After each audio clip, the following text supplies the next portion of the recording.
Can men become gods?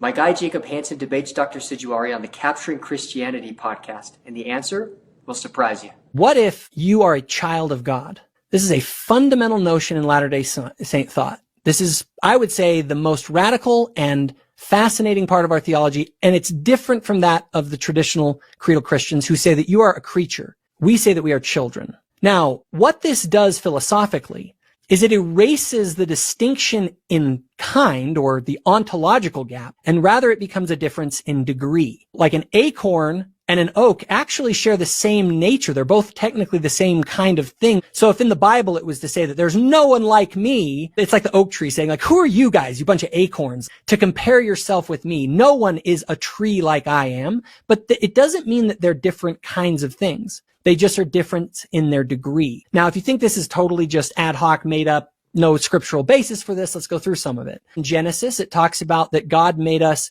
It says, let us make man in our image, after our likeness. This idea of image and likeness. And a lot of people think, well, that's just kind of an allegory. It's a metaphor. It doesn't have anything actually doing with actually being children of God, except for in a few chapters later in Genesis chapter 5, when Adam has a son, it says that his son is in his own image and after his likeness. So it's the Bible, if we're being consistent, is using the image of having children in images and likeness in the very book of Genesis in the same way. In Acts, it talks about, for in God we live and move and have our being, for we are also his offspring. Jesus is claiming to be God, and so they're going to stone him. And they come up and they say, we're not stoning you for any good work, but for blasphemy, because you, a mere man, claim to be God. You can't claim to be God if you're a man. Those are different ontological categories here. This is blasphemy. But Jesus doesn't correct them. What he does is he just looks at them and says, is it not written in your law, I said, ye are gods? He's throwing back at them saying, no, you guys misunderstand.